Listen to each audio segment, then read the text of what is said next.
जय माता दी दोस्तों, हमारी श्रीमद् देवी भागवत का 10वां स्कंद हम प्रारंभ करते हैं। स्वयंभू मनु की उत्पत्ति, उनके द्वारा भगवती की आराधना और वर प्राप्ति।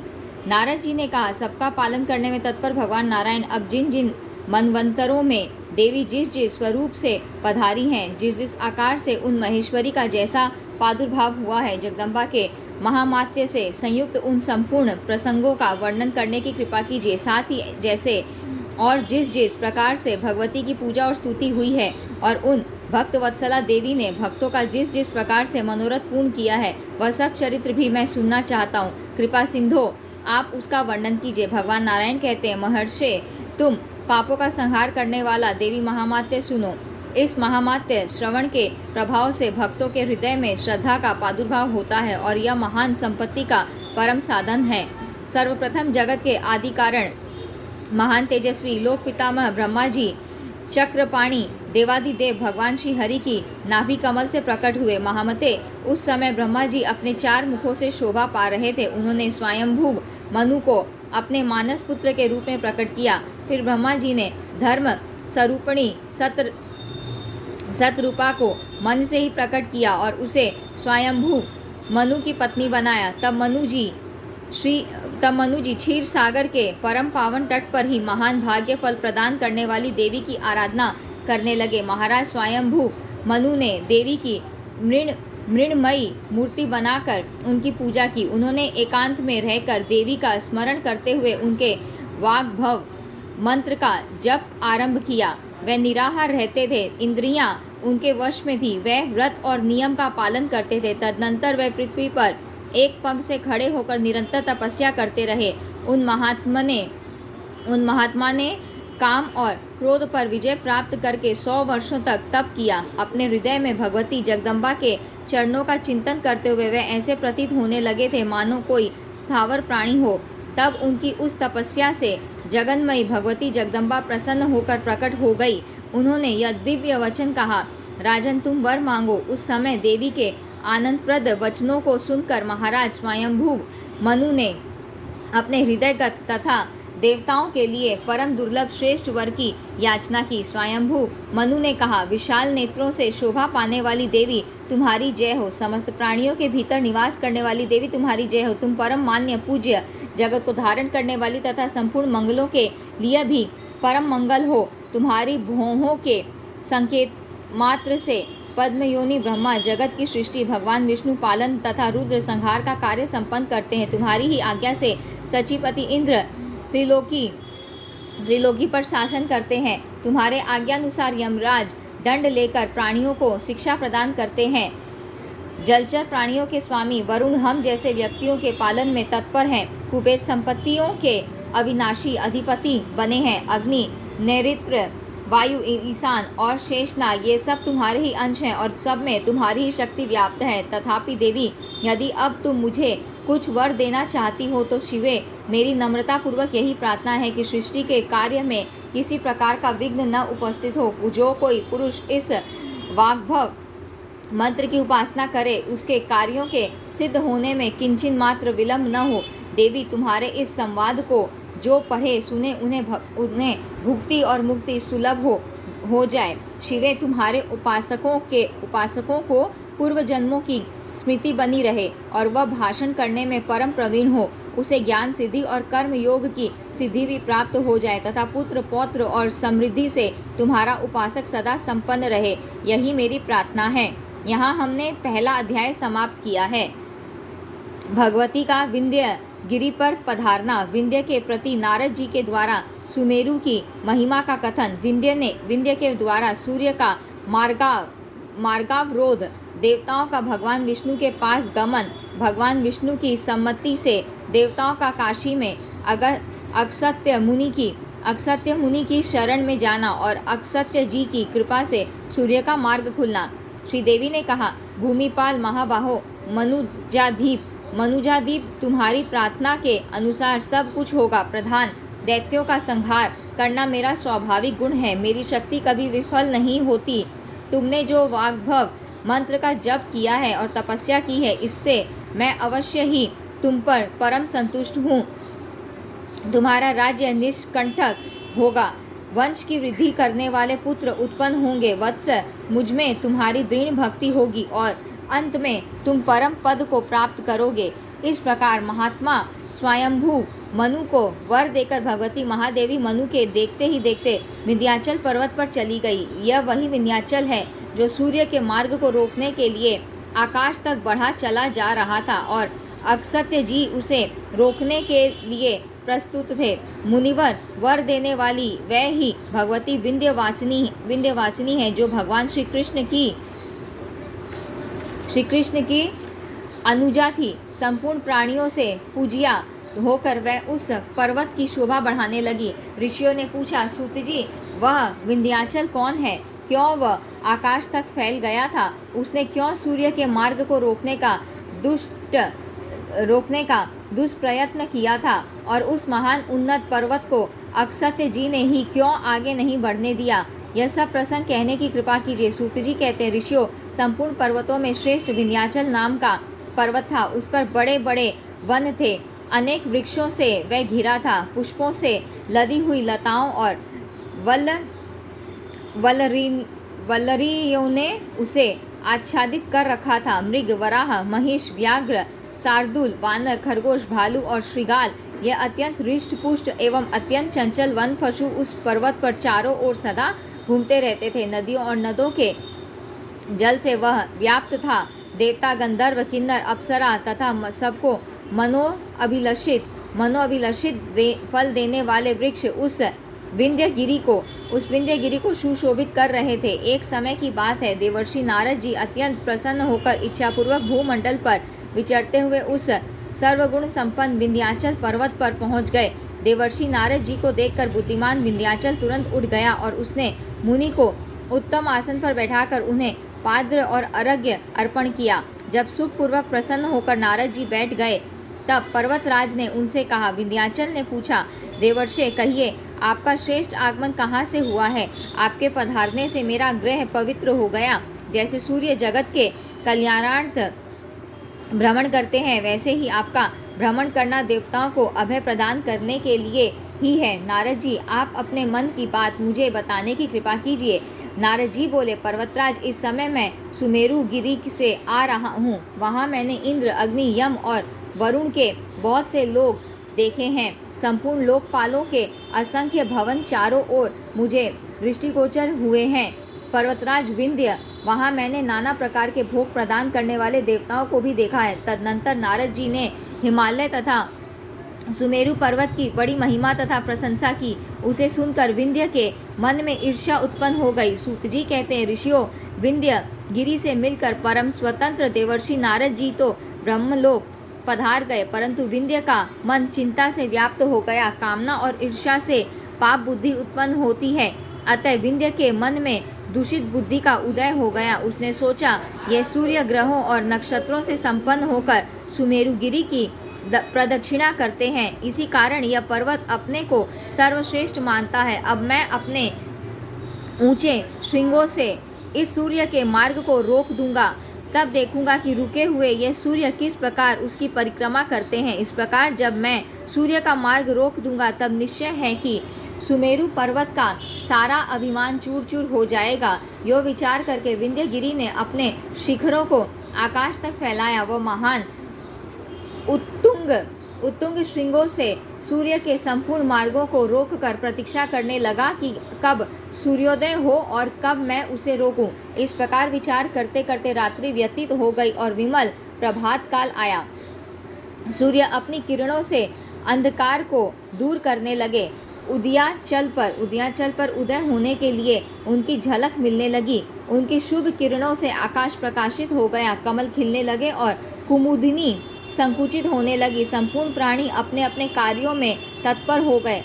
पराहण, अपराहण और मध्याह्न के विभाग से देवताओं के लिए हव्य, कव्य एवं भूत बलि आदि का संवर्धन करते हुए प्रकाशमान सूर्य क्रमश वियोगिनी, प्राची और अग्नि दिशा को आश्वासन देकर दक्षिण दिशा के लिए प्रशस्तित हुए। त्यागी हुई दिशाएं इस प्रकार वियोग की अग्नि से संतप्त हो उठी, मानो विरह से आतुर कामिनियां हो। किंतु सूर्य आगे नहीं बढ़ सके। उन्हें पता लगा कि सुमेरु से स्पर्धा करके विंध्य पर्वत ने उनके मार्ग को रोक दिया है। सूर्य बड़ी चिंता करने लगे, परंतु उन्हें मार्ग नहीं मिला। इस प्रकार जब सूर्य रुक गए तब जगत स्वाहा और स्वधाकार से रहित हो गया। पश्चिम और दक्षिण के प्राणी निद्रा में व्याप्त थे, क्योंकि उनके लिए अभी रात्रि ही चल रही थी। ऐसे ही पूर्व और उत्तर के प्राणी सूर्य के तीक्ष्ण ताप से दग्ध हो रहे थे। उस समय कितने ही प्राणी मृत्यु को प्राप्त हो गए, कितने ही नष्ट हुए और कितनों के अंग भंग हो गए। इस प्रकार प्रजा के लिए असमय में ही विनाश का काल उपस्थित हो गया। समस्त जगत में हाहाकार मच गया।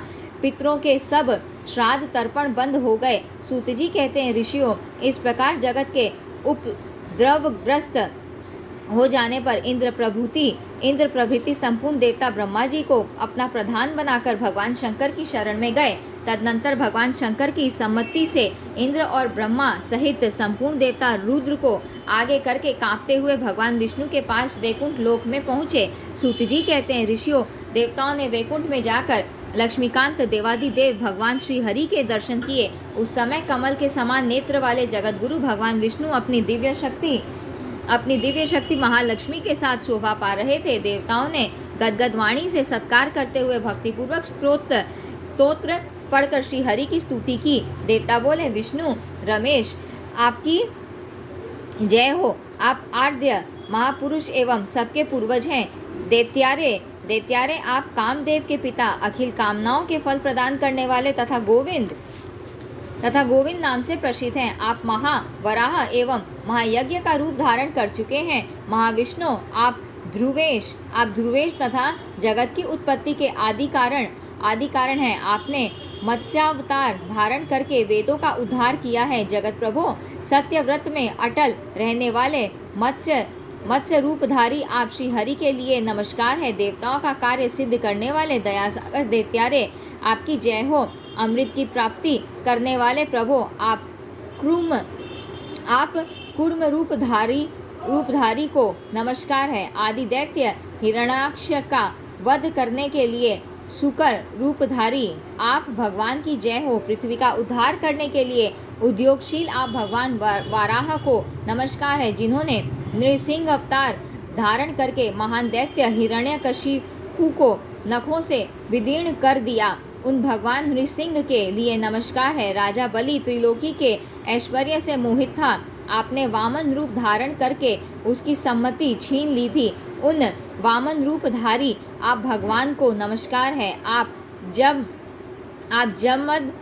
जमदग्नि मुनि के यहाँ रेणुका के गर्भ से प्रकट हो चुके हैं। दुष्ट क्षत्रियों का संहार करना आपका उद्देश्य था।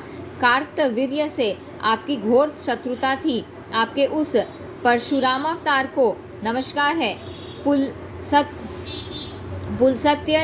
पुलसत्य नंदन दुराचारी रावण के सिर काटने में परम कुशल तथा अनंत पराक्रमी आप भगवान दाशरथी राम को नमस्कार है। प्रभो, कंस और दुर्योधन आदि राक्षस राजाओं के लिए लांछन स्वरूप थे।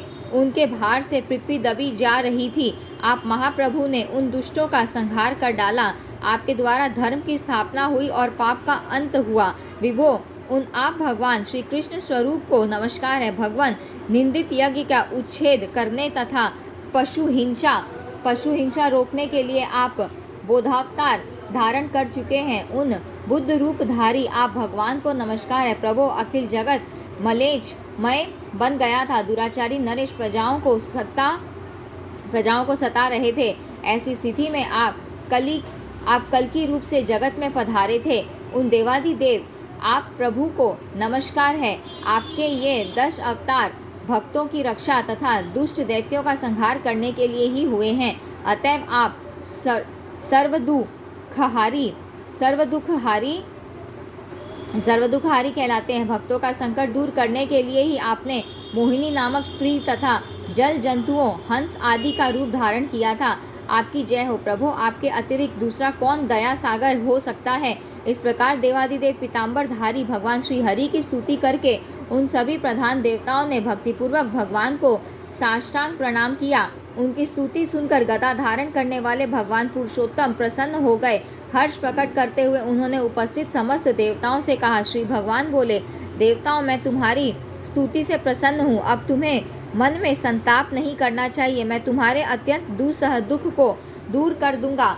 देवताओं, तुम मुझसे परम दुर्लभ वर मांग लो। इस स्तुति के फल स्वरूप मैं परम प्रसन्न होकर तुम्हें वर देने के लिए उद्युक्त हूँ।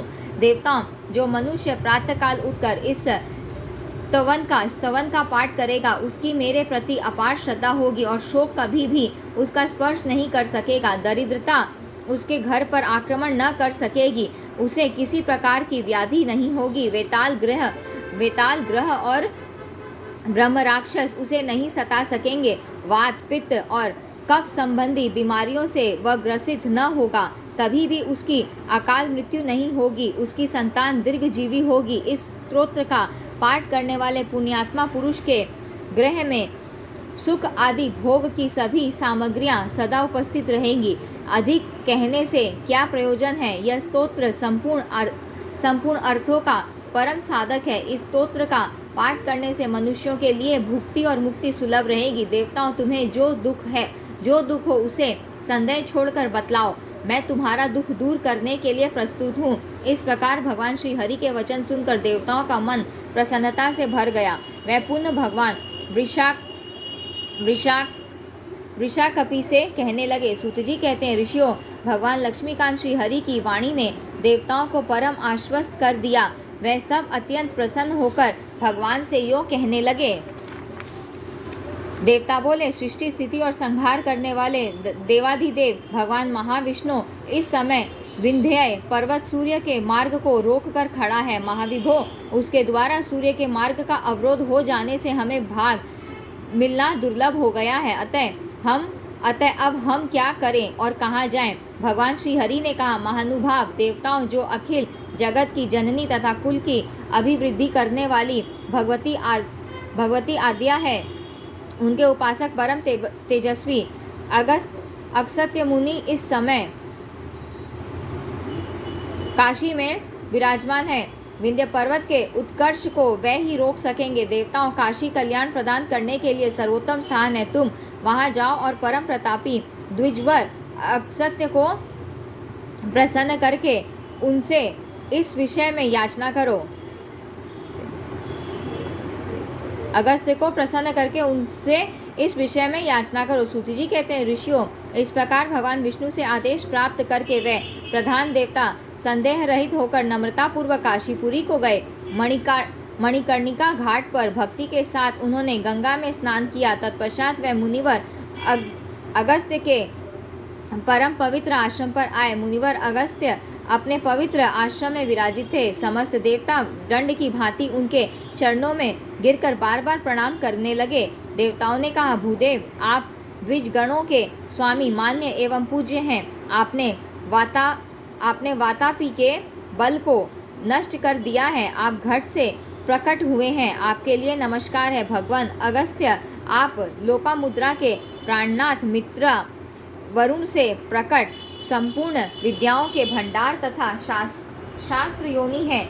आपके लिए नमस्कार है। जिनके उदय होने पर नदियों के जल स्वच्छ एवं प्रसन्न हो जाते हैं, उन आप द्विजवर अगस्त्य के लिए हमारा प्रणाम स्वीकार हो। काश संज्ञक पुष्प को विकसित करने वाले लंका गमन के अभिलाषी भगवान राम के परम प्रिय जटा कलाप से संपन्न एवं शिष्यों से परम सुशोभित आप वीरवर अगस्त्य जी हमारा प्रणाम स्वीकार करें। महामुने, सभी देवता आपकी स्तुति करते हैं। आपकी जय हो। गुण निधे, आप सबसे श्रेष्ठ एवं आदरणीय हैं। आप सपत्नीक द्विजवर को नमस्कार है। स्वामी, आप प्रसन्न हो जाएं। हम आपकी शरण में आए हैं। परम द्युते दुस्तर विंध्य द्वारा संतप्त होकर हम महान क्लेश का अनुभव कर रहे हैं। देवताओं के इस प्रकार स्तुति करने पर परम धार्मिक द्विजवर अगस्त्य मुनि हंसते हुए प्रसन्नतापूर्ण शब्दों में कहने लगे। मुनिवर अगस्त्य जी बोले, देवताओं, आप लोग परम श्रेष्ठ पुरुष हैं। त्रिलोक आपका शासन मानता है। आप सभी महानुभाव लोकपाल हैं। निग्रह और अनुग्रह करने में आपकी पूर्ण क्षमता है। जो अमरावती पुरी के स्वामी वज्र जैसे आयुध को धारण करने वाले तथा मरुदंडों के नायक हैं। 8 प्रकार की सिद्धियां जिनके द्वार पर विराजती हैं, वह ही ये शक्र है। निरंतर हव्य एवं कव्य प्राप्त करने वाले वैश्वानर एवं कृशानु नाम से विख्यात तथा संपूर्ण देवताओं के मुख्य स्वरूप जो अग्नि है, उनके लिए यह कौन सा दुष्कर कार्य है। देवताओं जो प्रतापी यम राक्षस गणों के अधिपति हैं, जिन्हें संपूर्ण प्राणियों के कर्मों का साक्षी तथा शासक बनाया गया है तथा जो हाथ में दंड लेकर सदा व्यग्र रहते हैं, उन महाभाग के लिए कौन सा कार्य दुष्कर है। तथापि देवताओं, मेरी शक्ति से सिद्ध होने वाला जो भी कार्य हो उसे आप कहें, मैं उसे पूर्ण करने के लिए अवश्य प्रयत्न करूंगा। मुनिवर अगस्त्य के ऐसे वचन सुनकर उन प्रधान देवताओं के मन में पूर्ण विश्वास हो गया। वह अधीर होकर अपना अभिप्राय बताने लगे। वह बोले, महर्षि, विंध्य पर्वत ने सूर्य के मार्ग को रोक लिया है। इससे त्रिलोकी में हाहाकार मच गया है। सभी प्राणी अचेत जैसे हो गए हैं। मुने, आप अपनी तपस्या के प्रभाव से उस पर्वत की वृद्धि को रोकने की कृपा कीजिए। अगस्त जी आपके तेज से वह अवश्य ही नम्र हो जाएगा। हमारी यही प्रार्थना है। सूत जी कहते हैं, ऋषियों, देवताओं की उपयुक्त बातें सुनकर द्विजश्रेष्ठ अगस्त मुनि ने उनसे कहा, मैं आप लोगों का यह कार्य पूर्ण करूंगा। जब कुंभ योनि अगस्त जी ने देवताओं का कार्य करना स्वीकार कर लिया, तब उनके हर्ष की सीमा नहीं रही। मुनि के वाक्य पर निर्भर होकर वह अपने अपने स्थानों को चले गए। मुनि अगस्त जी को काशी छोड़कर जाने में दुख तो हुआ, परंतु वह भगवान विश्वनाथ के दर्शन, काल भैरव की प्रार्थना और श्री साक्षी विनायक को नमस्कार करके काशी से बाहर निकल गए। सती लोपामुद्रा उनके साथ थी। अपने तप रूपी विमान पर चढ़कर उन्होंने आधे निमेष में ही मार्ग तय कर लिया। आगे जाकर देखा, विंध्य पर्वत ने अत्यंत ऊंचे होकर आकाश को रूंध रखा है। मुनि को सम्मुख उपस्थित देखकर विंध्य कांपने लगा। तदनंतर वह अपने समस्त अभिमान का पूर्ण रूप से त्याग कर मुनि से कुछ प्रार्थना करने के विचार से उनके सम्मुख पृथ्वी की भांति विन्यावनत हो गया। भक्ति से भावित होकर वह दंड की भांति पृथ्वी पर पड़ गया और मुनि को साष्टांग प्रणाम करने लगा। उस समय नम्र शिखर वाले उस विंध्य नामक महान पर्वत को इस रूप में पड़े देखकर मुनिवर अगस्त जी के मुख पर प्रसन्नता छा गई। उन्होंने उससे कहा, वत्स्य, तुम तब तक ऐसे ही लेटे रहो जब तक कि मैं लौट न आऊं। बेटा, मैं तुम्हारे शिखर पर चढ़ने में असमर्थ हूँ। इस प्रकार कहकर मुनिवर अगस्त जी दक्षिण दिशा की ओर जाने के लिए तैयार हो गए। वह विंध्य पर्वत के शिखर पर चढ़कर क्रमश नीचे पृथ्वी पर उतर आए और वहां से दक्षिण को चले। मार्ग में उन्हें श्रीशैल पर्वत दृष्टिगोचर हुआ। उन्होंने इसके मलयाचल पर जाकर अपना आश्रम बना लिया और सदा के लिए वहीं रहने का निश्चय कर लिया। विंध्य पर जो देवी पधारी थी वह मनु के द्वारा पूजित हुई शौनक, वह ही देवी जगत में विंध्यवासिनी के नाम से प्रसिद्ध है। सूत जी कहते हैं, शौनक शत्रुओं का संहार करने वाला यह चरित्र परम पावन है। अगस्त्य और विंध्य पर्वत के इस उपाख्यान के प्रभाव से पापों का उच्छेद हो जाता है। भक्तिपूर्वक इसका श्रवण करने से सकामी पुरुषों के सभी मनोरथ पूर्ण होते हैं। इस प्रकार स्वयंभू मनु ने भक्तिपूर्वक देवी की आराधना करके अपने मनवंतर भाव पृथ्वी पर राज्य किया। सौम्य मनवंतर से संबंध रखने वाला यह उपाख्यान तुम्हारे सामने मैंने कह सुनाया। यह भगवती श्री देवी का प्रथम चरित्र है। अब तुम्हें कौन प्रसंग सुनाऊं। यहाँ हमने 2 से लेकर 7वां अध्याय समाप्त किया है। स्वारोचिस, उत्तम, तामस, रेवत और चाक्षुष नामक मनुओं का वर्णन। शौनक जी ने कहा, सूत जी, आपने जैसे प्रथम मनवंतर का उपाख्यान सुनाया, वैसे ही अन्य तेजस्वी मनुओं के प्रसंग भी सुनाने की कृपा कीजिए। सूत जी कहते हैं, शौनक, इसी प्रकार आद्य स्वयंभू मनु की उत्पत्ति का प्रसंग सुनकर अन्य मनुओं का प्रादुर्भाव सुनने के विचार से नारद जी ने क्रमश भगवान नारायण से पूछा था। वह परम ज्ञानी मुनि भगवती के परम रहस्य को भलीभांति जानते हैं। नारद जी ने कहा, सनातन प्रभो, मुझे मनुओं का प्रसंग सुनाने की कृपा कीजिए। भगवान नारायण कहते हैं, महामुने, अभी इन प्रथम स्वयंभुव मनु की कथा सुनाई है। जिन्होंने भगवती की आराधना करके निष्कंटक राज्य भोगा था, उनके प्रिय व्रत और उत्तानपाद नामक 2 महातेजस्वी पुत्र हुए। राज्य का पालन करने वाले उन दोनों मनुपुत्रों की भूमंडल पर बड़ी ख्याति हुई। विद्वान पुरुष स्वारोचिष मनु को द्वितीय मनु कहते हैं। यह अमित पराक्रमी श्रीमान स्वारोचिष मनु प्रियव्रत के पुत्र हैं। संपूर्ण प्राणियों का प्रिय करने वाले यह मनु यमुना के तट पर रहकर सूखे पत्तों के आहार पर तपस्या करने लगे। भगवती की मृण्मयी मूर्ति बनाकर भक्तिपूर्वक उनकी उपासना करने लगे। तात वन में रहकर 12 वर्षों तक तपस्या करने के पश्चात हजारों सूर्यों के समान तेज से संपन्न देवी इनके सामने प्रकट हो गई। उस समय अपने उत्तम व्रत का पालन करने वाली उन देवेश्वरी ने मनु द्वारा किए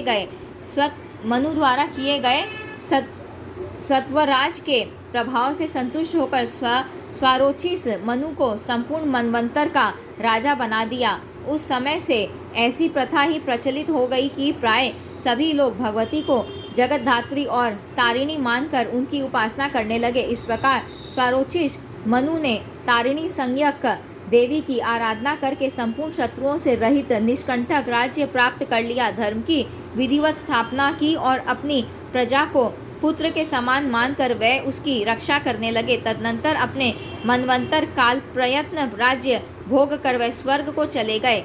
इसके बाद प्रियव्रत पुत्र श्रीमान उत्तम तीसरे मनु हुए। वह गंगा के तट पर तपस्या में संलग्न हो निरंतर भगवती भुवनेश्वरी के मंत्र का जप करने लगे। 3 वर्षों तक उपासना के पश्चात उन पर भगवती की कृपा हुई। उन्होंने भक्तिपूर्ण मन से उत्तम स्तोत्र का पाठ करके श्री देवी का स्तवन करने के प्रसाद स्वरूप निष्कंटक राज्य तथा दीर्घजीवी संतान प्राप्त की। राज्य से प्राप्त होने योग्य सुखों का भोग तथा युग के धर्मों का पालन करके श्रेष्ठ राजर्षि जिस स्थान को प्राप्त कर चुके हैं उसी पद पर वह भी चले गए। चौथे मनु का नाम तामस मनु हुआ। उनके पिता प्रियव्रत थे। नर्मदा के दक्षिण तट पर इन्होंने जगन्मयी भगवती जगदम्बा की उपासना की। भगवती माहेश्वरी के कामबीज मंत्र का इन्होंने जप किया। आश्विन और चैत्र के नवरात्र में यह देवी की उपासना करते रहे। इन्होंने उत्तम स्तोत्रों का पाठ किया। इनके इस सत्य प्रयत्न से कमल के समान नेत्रों से अनुपम शोभा पाने वाली देवी संतुष्ट हो गई। उनकी प्रसन्नता प्राप्त करके तामस मनु ने शांतिपूर्वक निष्कंटक विस्तृत राज्य भोगा। अपनी भार्या के उदर से बड़े ही पराक्रमी शूरवीर 10 पुत्रों को उत्पन्न करके वे स्वयं उत्तम लोक के निवासी हुए। रेवत को 5वां मनु कहा जाता है। यह तामस मनु के छोटे भ्राता हैं। यमुना के तट पर रहकर इन्होंने कामबीज संज्ञक मंत्र का जाप किया। सम्मान प्रदान करने वाला यह बीज मंत्र साधक के लिए परम आश्रय स्वरूप है।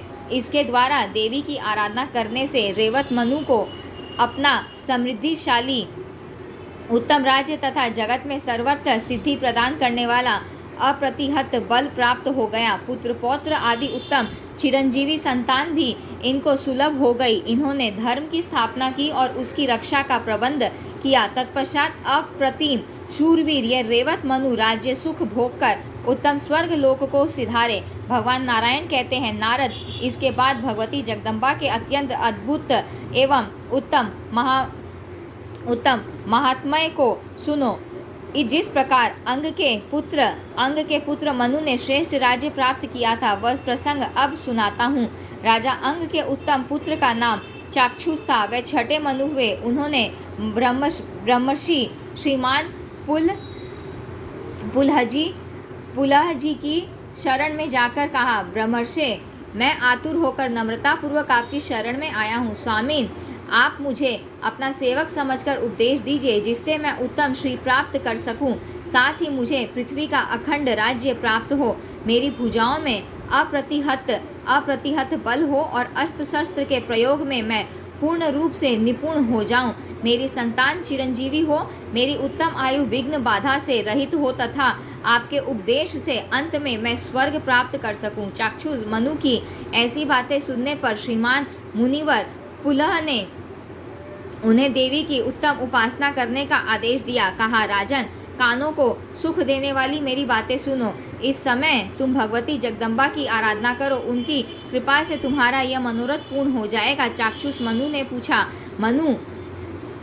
पूछा, मुने, उन देवी की आराधना का क्या स्वरूप है? उनकी परम पवित्र उपासना किस प्रकार करनी चाहिए, इसे आप बताने की कृपा कीजिए। मुनि ने कहा, राजन सुनो, देवी की पूजा का प्रकार बता रहा हूँ। यह श्रेष्ठ पूजा पद्वती सनातन है। सरस्वती बीज का अव्यक्त रूप से निरंतर जप करना चाहिए। प्रातः, सायं और मध्याह्न तीनों काल में जप करने वाला मनुष्य भुक्ति और मुक्ति प्राप्त कर सकता है। राजनंदन, इस वाग्भव बीज के सिवा दूसरा कोई बीज ऐसा उपयोगी नहीं है। इसका जप करने से सिद्धि प्राप्त होती है।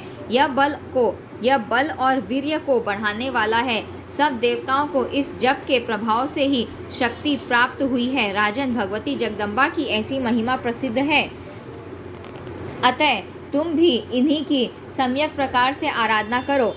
इसके फल स्वरूप तुम्हें शीघ्र समृद्धिशाली राज्य प्राप्त हो जाएगा। इस प्रकार मुनिवर पुलह के समझाने पर अंगपुत्र चाक्षुष मनु तपस्या करने के विचार से विरजा नदी के तट पर चले गए और उन्होंने वहां कठिन तपस्या आरंभ कर दी। वह सरस्वती बीज के जप में संलग्न हो गए।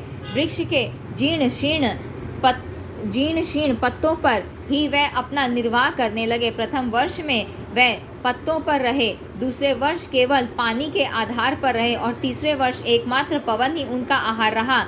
उनके शरीर की स्थिति ऐसी हो गई थी मानो अविचल स्थाणु हो। निराहार रहकर 12 वर्षों तक वह वाग्भव बीज का नित्य जप करते रहे। उनके अंतकरण में ऐसी ही कल्याणमय बुद्धि उत्पन्न हो गई थी। उन्होंने देवी के श्रेष्ठ मंत्र का जप करना ही जीवन का मुख्य उद्देश्य मान लिया था। अतः परमेश्वरी भगवती जगदम्बा ने उन्हें साक्षात दर्शन दिए। परम दुर्धर्ष सर्वदेवमयी उन देवी का विग्रह अत्यंत तेजोमय था। उन्होंने प्रसन्न होकर अंग कुमार चाक्षुष मनु से सुंदर शब्दों में कहा। श्रीदेवी बोली, राजन, तुमने जो भी उत्तम वर पाने की बात मन में सोची हो वह मुझे बतलाओ। मैं तुम्हारी तपस्या से संतुष्ट होने के कारण उसे अवश्य पूर्ण करूंगी। चाक्षुष मनु ने कहा, देव पूजिते, मैं जिस अभिलषित वस्तु के लिए प्रार्थना करना चाहता हूँ, तुम सबकी अंतर्यामी सर्वरूपिणी होने के कारण उसे भली भांति जानती ही हो। तथापि देवी, यदि मेरे सौभाग्यवश तुम्हारा दर्शन हो गया तो मैं यही प्रार्थना करता हूँ कि मुझे मनवंतर का राज्य प्रदान करने की कृपा करो। श्री देवी बोली, राजेंद्र, मैं इस मनवंतर का राज्य तुम्हें दे चुकी।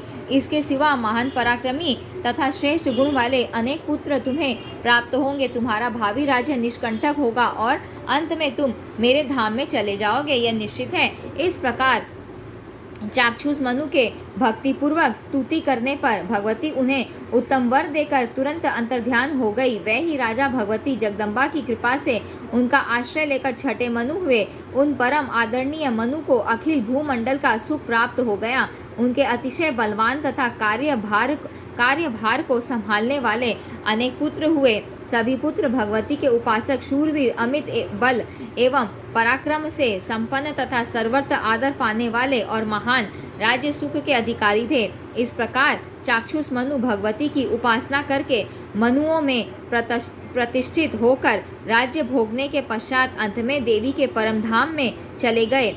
यहाँ हमने 8वां और 9वां अध्याय समाप्त किया है। वैवस्वत, सावर्णी, दक्ष सावर्णी, मेरु सावर्णी, सूर्य सावर्णी, इंद्र सावर्णी, रुद्र सावर्णी और विष्णु सावर्णी नामक मनुओं का वर्णन, अरुण दानव के वर लाभ, देव विजय तथा भ्रामरी देवी के द्वारा उसके निधन का वर्णन। भगवान नारायण कहते हैं, नारद सप्तम मनु महाभाग वैवस्वत प्रसिद्ध है। अपार आनंद से संपन्न इन मनु को श्राद्ध देव भी कहा जाता है। सभी नरेश इनका आदर करते थे। परम पूज्या भगवती की कृपा तथा तपस्या के प्रभाव से मनवंतर के अधिपति होने का सौभाग्य उन्हें प्राप्त हुआ था। 8वें मनु भूमंडल पर सावर्णी नाम से प्रख्यात हैं। वह पूर्व जन्म में देवी की आराधना करके उनसे वर पाकर इस जन्म में मनवंतर के अधिपति हुए थे। संपूर्ण राजाओं से उन्हें सम्मान प्राप्त था। वह अपार पराक्रमी, विद्वान और भगवती जगदम्बा के परम उपासक थे। वह सावर्णी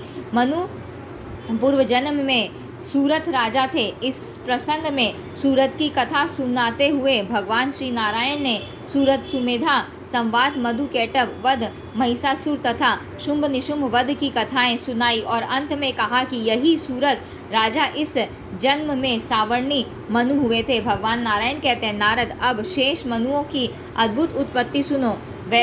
वैवस्वत मनु के 6 पुत्र थे, करुष, पृषद, नाभाग, दिष्ट, सरयाति और त्रिशंकु। सभी महान पराक्रमी और निर्मल बुद्धि वाले थे। यह 6 पुत्र यमुना के पावन तट पर जाकर भगवती की उपासना करने लगे। इन्होंने भोजन त्याग दिया, अपने श्वास पर पूरा नियंत्रण रखा। सभी अलग अलग देवी की मृण्मयी मूर्ति बनाकर भांति भांति के उपचारों से आदरपूर्वक पूजा करते थे। इसके बाद उन समस्त महाबली पुत्रों ने अतिशय कठिन तपस्या आरंभ कर दी। पहले तो वे कुछ जीर्ण शीर्ण पत्ते खा लेते थे, बाद में वायु, जल, धूम और किरण के आहार पर क्रमश रहकर यह कठोर तप करने लगे। यो परम आदर के साथ सदा भगवती की आराधना में तत्पर रहने वाले उन महानुभावों को तप के फल स्वरूप संपूर्ण मोह का नाश करने वाली निर्मल बुद्धि प्राप्त हुई। वह मनुपुत्र एकमात्र देवी के ही चरण चिंतन में लगे थे। पवित्र बुद्धि के प्रभाव से उन्हें अखिल जगत का अपने आत्मा में ही साक्षात्कार होने लगा। उनकी बड़ी ही विचित्र स्थिति हो गई। इस प्रकार वह लगातार 12 वर्षों तक भगवती जगदीश्वरी की तपस्या करते रहे। तत्पश्चात हजारों सूर्यों के समान तेज से संपन्न देवेश्वरी उनके सामने प्रकट हुई। उन पुण्यात्मा 6 राजकुमारों ने देवी के साक्षात दर्शन किए। तब वे भक्ति विनम्र होकर सकाम भाव से भगवती की स्तुति करने लगे। राजकुमारों ने कहा, महेश्वरी, आप सबकी स्वामिनी और एवं करुणा की परम आश्रय हैं। आपकी जय हो। देवी, वाणी बीज से आराधना करने पर आप बहुत शीघ्र प्रसन्न होती हैं। वाणी बीज प्रतिपादिता आपका नाम ही है। क्लिंकार रूपी विग्रह से शोभा पाने वाली देवी, आप क्लिंग इस बीज मंत्र की उपासना से अपार प्रीति प्रदान करती हैं। महामाये, आप कामेश्वर के मन को प्रसन्न करने वाली तथा परम प्रभु को संतुष्ट करने में परम निपुण हैं। आपकी आराधना से विपुल हर्ष एवं महान साम्राज्य प्राप्त हो जाते हैं। भोगवर्धिनी ब्रह्मा, विष्णु और शंकर आपके ही रूप हैं। इस प्रकार उन महाभाग राजपुत्रों के स्तुति करने पर भगवती प्रसन्न होकर उनके प्रति कल्याणमय वचन बोली। श्री देवी ने कहा, कठिन तपस्या करने वाले राजपुत्रों, तुम बड़े महात्मा पुरुष हो गए हो। मेरी उपासना से तुम्हारे सारे पाप धुल गए हैं। तुम्हें परम विमल बुद्धि प्राप्त है। अब तुम शीघ्र अपनी सारी मन कामनाओं को वर के रूप में मुझसे मांग लो। मैं अत्यंत प्रसन्न हूँ। मेरे द्वारा इस समय तुम्हारे संपूर्ण मनोरथ पूर्ण हो जाएंगे। राजपुत्रों ने कहा, देवी, हमें निष्कंटक राज्य, दीर्घजीवी संतान, अव्याहत भोग, यथेच यश, तेज और बुद्धि तथा सबसे अजय तत्व प्रदान करने की कृपा कीजिए। बस हमारी यही प्रार्थना है। श्रीदेवी बोली, बहुत ठीक, ऐसा ही होगा। तुम सबके मन में जो जो कामनाएं हैं वह सभी पूर्ण होंगी। तुम सब लोग मनवंतरों के स्वामी बनोगे। तुम्हें दीर्घजीवी संतान होगी। अनेक प्रकार के भोग भी प्राप्त होंगे। तुम्हारे बल को कोई खंडित न कर सकेगा। ऐश्वर्य, यश, तेज और विभूतियाँ पूर्ण रूप से सदा तुम्हारा साथ देंगी।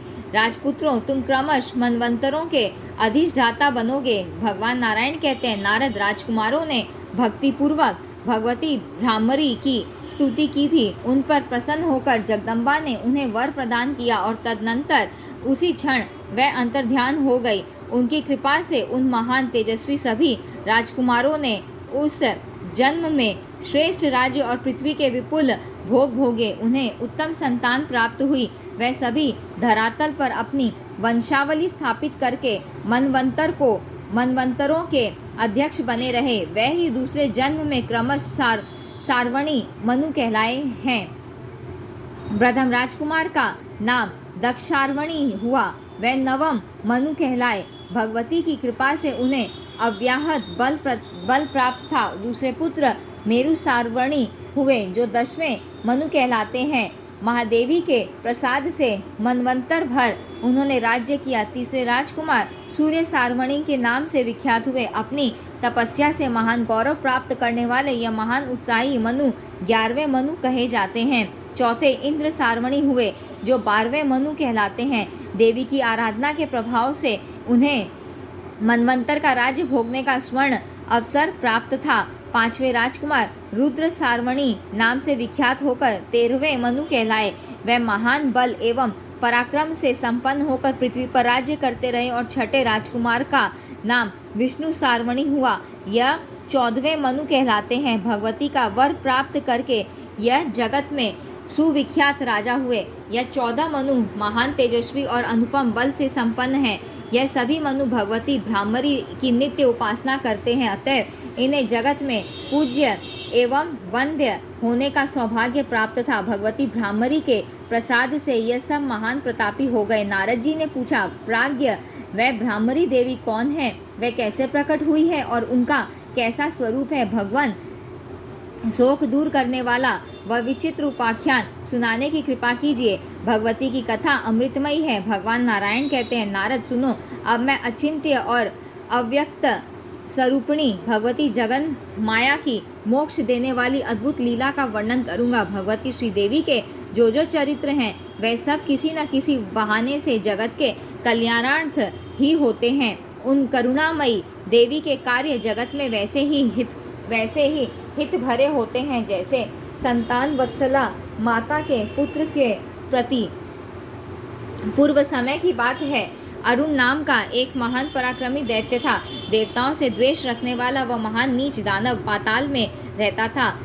उसके मन में देवताओं को जीतने की इच्छा उत्पन्न हो गई। अतः वह हिमालय पर जाकर पद्मयोनि ब्रह्मा को प्रसन्न करने के लिए कठोर तप करने लगा। उसने चित्त शांत करके अपना आसन जमा लिया, श्वास रोक लिया।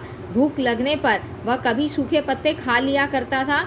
वह तामसिक कामना से तप करने लगा। इस प्रकार 10,000 वर्षों तक उसकी तपस्या चलती रही। इसके बाद 10,000 वर्षों तक थोड़ा सा जल पीकर ही उसने तप किया। तदनंतर उसके 10,000 वर्ष केवल वायु के आहार पर ही बीते। तत्पश्चात 10,000 वर्षों तक बिल्कुल निराहार रहकर उसने तप किया। इस प्रकार घोर तपस्या करने पर उसके शरीर से एक प्रचंड अग्नि निकली जो संपूर्ण जगत को दग्ध करने लगी। उस समय यह बड़ी अद्भुत घटना हुई। यह क्या कहकर संपूर्ण देवता कांप उठे। संपूर्ण प्राणियों के हृदय में आतंक छा गया। तब सभी प्रधान देवता ब्रह्मा जी की शरण में गए और उन्हें इस बात की सूचना दी। देवताओं की बात सुनकर चतुर्भुज ब्रह्मा जी गायत्री देवी को साथ ले हंस पर बैठे और प्रसन्नतापूर्वक वहां से चल पड़े। उस समय अरुण के सैकड़ों नाड़ियों से संयुक्त शरीर में केवल प्राणमात्र रह गए थे।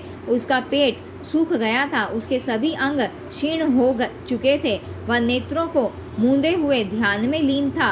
अपने तेज से वह ऐसा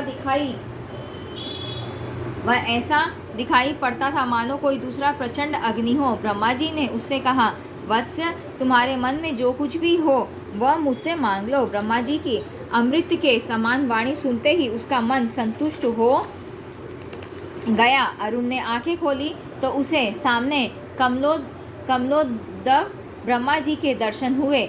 चारों वेदों से संपन्न महाभाग ब्रह्मा जी गायत्री देवी के साथ विराजमान थे। वह हाथों में अक्षमाला और कुंडिका लेकर अविनाशी ब्रह्म प्रणव का जप कर रहे थे। उन्हें देखकर अरुण उठ गया। उसने उनके चरणों में मस्तक झुकाया तथा अनेक प्रकार के स्तोत्रों द्वारा उनकी स्तुति की। फिर उसने अपनी बुद्धि में स्थित वर की याचना की। उसका संकल्प था कि मैं कभी मरूं नहीं। अरुण की बात सुनकर ब्रह्मा जी ने आदर पूर्वक उसे समझाया, संसार में जन्म लेने वाला निश्चय मरेगा ही, यह सिद्धांत है। अतः तुम कोई दूसरा वर मांगो जो मैं तुम्हें दे सकूं। ब्रह्मा जी की बात सुनकर अरुण ने पुनः आदर पूर्वक उनसे इस प्रकार कहा, प्रभु, अच्छी बात है, तब मुझे यह वर देने की कृपा कीजिए कि मैं न युद्ध में मरूं, न किसी भी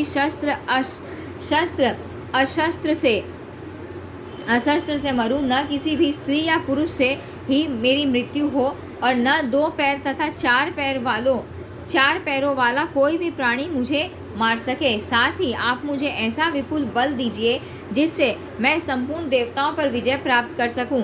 अरुण की बात सुनकर ब्रह्मा जी ने तुरंत तथास्तु कह दिया और इस प्रकार वर देकर वह उसी क्षण ब्रह्मलोक में चले गए। तदनंतर अरुण नामक उस दैत्य ने अपने स्थान पर रहने वाले दैत्यों को पाताल से बुला लिया। वह सभी असुर आकर उस बलाभिमानी दानव के आज्ञाकारी बन गए। फिर उसने युद्ध करने के अभिप्राय से अपने दूत को अमरावती भेजा। उस समय उस दूत की बात सुनकर देवराज इंद्र भय से कांपने लगे। वह महानुभाव देवता राक्षसों के वध की बात सोच ही रहे थे कि इतने में ही दैत्यराज अरुण अपनी दानवी सेना से सुसज्जित हो स्वर्ग पहुंच गया एवं बात की बात में उसने समस्त देवताओं को पराजित कर दिया। मुने, उसने तपस्या के प्रभाव से अनेक रूप बना लिए और सूर्य, चंद्रमा, यम तथा अग्नि के समस्त अधिकारों को पृथक पृथक अपने हाथों में लेकर वह स्वयं सबका शासन करने लगा। अपने अपने स्थान से च्युत होकर दीन बने हुए वह सभी देवता कैलाश में गए और एक एक करके भगवान शंकर को अपने दुख की गाथा सुनाने लगे। उस समय भगवान शंकर के मन में भी बड़ा विचार उत्पन्न हो गया। उन्होंने सोचा, ऐसी स्थिति में अब क्या करना चाहिए, क्योंकि ब्रह्मा जी इसे वर दे चुके हैं। अतः यह दानव अब न युद्ध में, न शस्त्र एवं अस्त्रों से, न पुरुष एवं स्त्री के द्वारा अथवा न द्विपद, चतुष्पद और न तदितर प्राणियों से ही मर सकता है। उस समय सभी आर्त होकर चिंता करने लगे, परंतु किसी को भी कोई उपाय नहीं सूझ पड़ा। ठीक उसी समय यह आकाशवाणी हुई, देवताओं, तुम लोग भगवती भुवनेश्वरी की उपासना करो, वह ही तुम लोगों का कार्य सिद्ध करेगी। यदि दानवराज अरुण गायत्री के जप से पृथक हो जाए तो उसकी मृत्यु के योग्य परिस्थिति हो सकती है। संतोष प्रदान करने वाली यह वाणी बड़े उच्च स्वर से हुई थी। इस दिव्य आकाशवाणी को सुनकर आदरणीय देवताओं ने बृहस्पति जी को बुलाया और देवराज इंद्र ने उनसे प्रार्थना की, गुरु, आप देवताओं का कार्य सिद्ध करने के लिए दानवराज अरुण के पास जाइए और जिस किसी भी प्रकार से वह दानव गायत्री जप से विरत हो सके परम कर्तव्य मानकर आप वैसा ही प्रयत्न कीजिए। हम लोग ध्यानपूर्वक भगवती परमेश्वरी की उपासना करते हैं, वह प्रसन्न होकर आपकी सहायता करेंगी। बृहस्पति जी से इस प्रकार कहकर सब देवता भगवती जाम्बू नदेश्वरी के पास जाने को तैयार हो गए। उनका उद्देश्य था कि वह परम सुंदरी देवी दैत्य के भय से घबराए हुए हम देवताओं की रक्षा करे। वह वहां जाकर सुनिश्चित चित्त से तपस्या करने लगे। उनके द्वारा माया बीज का जप होने का वह तन मन से देवी यज्ञ में तत्पर हो गए। इधर बृहस्पति जी शीघ्र ही दानवराज अरुण के पास पहुंचे। सामने आए हुए उन मुनिवर से दैत्य ने पूछा, मुने, तुम कहाँ से कहाँ आ गए? तुम्हारे आने का क्या प्रयोजन है? शीघ्र बताओ, मैं तुम्हारा पक्षपाती तो हूँ नहीं, बल्कि तुम्हारे प्रति मेरी शत्रुता ही रहती है। दानवराज अरुण की बात सुनकर मुनिवर बृहस्पति जी ने उससे कहा, दानवेंद्र, हम जिन देवी की उपासना करते हैं तुम भी निरंतर उन्हीं की उपासना करते हो, अतः तुम हमारे पक्षपाती हो ही गए। फिर कैसे कहते हो कि मैं तुम्हारा पक्षपाती नहीं हूँ? बृहस्पति जी की यह बात सुनकर तथा देव माया से मोहित हो अभिमान में आकर उसने कहा कि अच्छा, अब मैं गायत्री की उपासना ही नहीं करूँगा। वह दैत्य गायत्री के जप से विरत हो गया। गायत्री के जप का त्याग करते ही उसका शरीर निस्तेज हो गया। इस प्रकार अपने कार्य में सफलता प्राप्त करके बृहस्पति जी वहाँ से निकले और अमरावती में लौट आए। उन्होंने आकर इंद्र से सारा समाचार कह सुनाया। इससे सभी देवताओं के मन में बड़ी प्रसन्नता हुई। वह भगवती परमेश्वरी की उपासना करने लगे। मुने, इस प्रकार बहुत समय व्यतीत होने के पश्चात किसी एक शुभ अवसर पर जगत का कल्याण करने वाली भगवती जगदम्बा प्रकट हुई। उनके श्री विग्रह से करोड़ों सूर्यों के समान प्रकाश फैल रहा था। असंख्य कामदेव के सदृश वह सुंदर थी। उनके शरीर में अद्भुत अनुलेपन लगा था।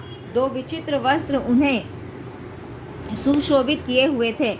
उनके गले में विचित्र माला थी और उनके सभी अंग दिव्य अलंकारों से अलंकृत थे।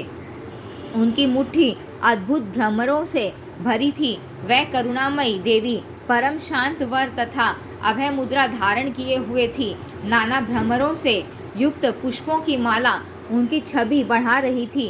वह चारों ओर से असंख्य विचित्र भ्रमरों द्वारा घिरी हुई थी। भ्रमर भृंग इस शब्द का गायन करते थे और देवी उस गीत का अनुमोदन कर रही थी। उनके पार्श्ववर्ती वह भ्रमर असंख्य थे।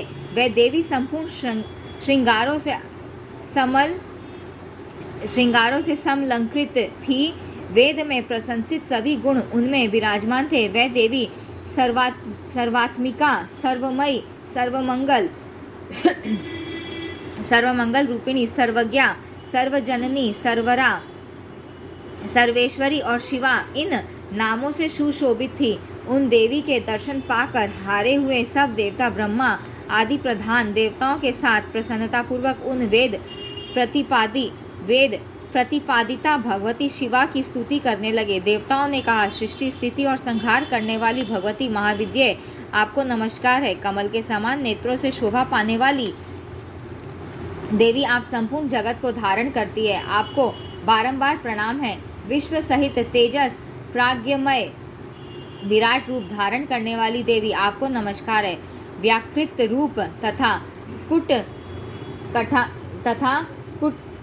कुटस्थ रूप से शोभा पाने वाली देवी, आपको नमस्कार है। सृष्टि स्थिति और संहार से रहित तथा दुष्टों के लिए अर्गला स्वरूपिणी भगवती दुर्गे, आप ज्योति स्वरूपिणी निर्मल भक्ति से प्राप्य हैं। आपके लिए हमारा नमस्कार है। हमारा नमस्कार स्वीकार हो। माता श्री काली के आपको नमस्कार है। नील सरस्वती, उग्र तारा और मोहग्रा नाम धारण करने वाली देवी, आपको निरंतर बार बार नमस्कार है। त्रिपुर सुंदरी नाम से प्रसिद्ध देवी, आपको नमस्कार है। देवी पीताम्बरे, आपको नमस्कार है। भैरवी, मातंगी और देवी धूमावती को बार बार नमस्कार है। छिन्नमस्ते, आपको नमस्कार है। क्षीर सागर कन्या के आपको नमस्कार है। शाकंभरी आपको नमस्कार है। शिवे, आपको नमस्कार है। रक्तदंतिके, आपको नमस्कार है। भगवती शिवे, आपने शुंभ और निशुंभ का दलन किया है। आपके द्वारा रक्तबीज की जीवन लीला समाप्त हुई है। आप वृत्तासुर और धूम्रलोचन को मारने वाली हैं। आपने चंड और मुंड के दल को मथ डाला है। आपके द्वारा बहुत से दानव काल के ग्रास बन चुके हैं। कमलानने, आप गंगा, शारदा और विजया नाम से प्रसिद्ध है। आपको नमस्कार है। दया स्वरूपिणी देवी, पृथ्वी और तेज आपके रूप हैं। आपके लिए नमस्कार है। प्राण रूपा, महारूपा और भूत रूपा, आप देवी को नमस्कार है। विश्वमूर्ते, दयामूर्ते, धर्ममूर्ते, आपको बार बार नमस्कार है। देवता ज्योति और ज्ञानमय विग्रह धारण करने वाली आप देवी को नमस्कार है। माता गायत्री, वरदा, सावित्री, सरस्वती, स्वाहा, स्वधा और दक्षिणा, यह सब आपके नाम हैं। आपको नमस्कार है। संपूर्ण आगम शास्त्र नेति वाक्यों के द्वारा जिनका बोध कराते हैं, उन प्रत्यक्ष स्वरूपिणी आप पराशक्ति देवी की हम उपासना करते हैं। भ्रमरों से वेष्टित होने के कारण जो भ्रामरी नाम से प्रसिद्ध है, उन आप भगवती को हम नित्य अनेकश प्रणाम करते हैं। अंबिके, आपके पार्श्व तथा पृष्ठभाग में हमारा नमस्कार है। आपके आगे, ऊपर, नीचे सर्वत्र ही हमारा अनेकश नमस्कार है। मणिद्वीप पर विराजने वाली महादेवी, आप हम पर कृपा कीजिए। जगदम्बिके, आप अनंत कोटि ब्रह्मांडों की अधीश्वरी हैं। जगन्माता, आपकी जय हो। परात्पर स्वरूपिणी देवी, आपकी जय हो। भगवती श्री भुवनेश्वरी, आपकी जय हो। सर्वोत्तमोत्तमे, आपकी जय हो। कल्याणमय गुणों की आलय भगवती भुवनेश्वरी, आपकी जय हो। हे परमेश्वरी, आप प्रसन्न होइए। संसार को उत्पन्न करने वाली, आप हम पर प्रसन्न होने की कृपा करें। भगवान नारायण कहते हैं, नारद देवताओं की वाणी परम मधुर और प्रेमपूर्ण थी। उसे सुनकर कोयल की भांति मधुर भाषण करने वाली भगवती जगदम्बा उनसे कहने लगी। श्रीदेवी ने कहा, देवताओं, मैं तुम पर सदा के लिए प्रसन्न हूँ। वर देना मेरा स्वाभाविक गुण है। तुम समस्त देवताओं के मन में जो भी अभिलषित हो, वही वर मुझसे मांग लो। देवी का यह वचन सुनकर देवताओं ने अपने दुख का कारण बतलाया और दुष्चरित्र दैत्य के द्वारा जगत को प्राप्त होने वाली असह्य पीड़ा का वर्णन किया। वह बोले, माता, देवताओं, ब्राह्मणों और वेदों की सर्वत्र निंदा हो रही है, उन पर घोर आघात पहुंचा है। सभी देवता अपने अपने स्थानों से च्युत हो गए हैं। ब्रह्मा जी ने इस दानवराज अरुण को विचित्र वर दे रखा है। देवताओं की आर्तवाणी सुनकर भगवती महादेवी भ्रामरी ने अपने हस्तगत भ्रमरों को प्रेरित किया। उन्हीं के साथ ही अपने पार्श्व प्रांत और अग्रभाग में रहने वाले नाना रूपधारी भ्रमरों को भी भेजा। उन्होंने असंख्य भ्रमरों को और भी उत्पन्न किया। उन भ्रमरों से त्रिलोकी व्याप्त हो गई। उस समय उन भ्रमरों के कारण पृथ्वी पर अंधकार छा गया। आकाश, पर्वत, श्रृंग, वृक्ष और वन जहाँ तहाँ भ्रमर ही भ्रमर दृष्टिगोचर होने लगे। यह दृश्य बड़ा ही आश्चर्यजनक था। उन संपूर्ण भ्रमरों ने तुरंत जाकर दैत्यों की छाती छेद डाली। वह उनको इस प्रकार काट रहे थे जैसे मधु निकालने वाले व्यक्ति को कोप में भरी हुई मधुमक्खियाँ उस समय शस्त्रों तथा अशस्त्रों से किसी प्रकार भी उनका निवारण नहीं किया जा सकता था। ऐसी स्थिति में ये न युद्ध हो सका और न कोई संभाषण ही। दैत्यों को अपने सामने मृत्यु ही दृष्टिगोचर होती थी। जिस स्थल पर जो दैत्य जिस रूप में विद्यमान थे, वहीं उसी रूप में वह सब अपने प्राणों से हाथ धो बैठे। परस्पर किसी से कोई कुछ बातचीत भी नहीं कर सका। क्षण मात्र में ही वह संपूर्ण शक्तिशाली दानव नष्ट भ्रष्ट हो गए। इस प्रकार का अद्भुत कार्य करके वह सब भ्रमर देवी के निकट लौटकर आ गए। यह बड़े ही आश्चर्य की बात है। सब ओर यही ध्वनि गूंजने लगी, जिनकी ऐसी माया है, उन भगवती जगदम्बा के लिए कौन सा विचित्र काम है। तदनंतर ब्रह्मा, विष्णु आदि संपूर्ण देवताओं ने हर्ष के समुद्र में डूबकर भगवती जगदम्बा की उपासना की। अनेक प्रकार के उपचार तथा भांति भांति के सामग्रियों से देवी का पूजन किया गया। जय जयकार की तुमुल ध्वनि हुई। देवी के ऊपर पुष्प बरसने लगे। आकाश में दुंदुभियां बज उठी। श्रेष्ठ मुनिगण वेद पाठ करने लगे। गंधर्वों के द्वारा यशोगान होने लगा। मृदंग, मुरज, वीणा, ढाक, डमरू, घंटा और शंख आदि वाद्यों की ध्वनि से त्रिलोकी की व्याप्त हो गई। उस समय संपूर्ण देवताओं ने नाना प्रकार के स्तोत्रों द्वारा स्तुति करके अपनी अंजलि मस्तक पर किए हुए देवी का जयकार आरंभ किया और बार बार कहा, माता ईशानी, आपकी जय हो, जय हो। तब भगवती महादेवी ने संतुष्ट होकर सब देवताओं को पृथक पृथक वर दिए। देवताओं के प्रार्थना करने पर उन्होंने अपने प्रति उनको दृढ़ भक्ति प्रदान की। फिर उन देवी के सामने ही वह अंतर्ध्यान हो गई। नारद, इस प्रकार भगवती भ्रामरी का यह संपूर्ण विशद चरित्र मैं तुम्हें सुना चुका। इसके पढ़ने और सुनने वाले पुरुषों के संपूर्ण पाप नष्ट हो जाते हैं। सुनने में यह बहुत ही आश्चर्यजनक विषय है। इसके प्रभाव से मनुष्य संसार रूपी समुद्र से तर जाता है। इसी प्रकार संपूर्ण मनुओं का चरित्र भी पापों का उच्छेद कर डालता है। देवी के महामात्य से संबंध रखने वाला यह विषय पढ़ने और सुनने वालों के लिए कल्याणप्रद है। जो पुरुष नित्य इस प्रसंग का पठन और श्रवण करता है, वह संपूर्ण पापों से मुक्त होकर भगवती के परम पद को प्राप्त कर लेता है। यहाँ हमने 10वें से लेकर 13वां अध्याय समाप्त किया। साथ ही साथ हमारे श्रीमद् देवी भागवत का 10वां स्कंद भी यहाँ पर समाप्त होता है।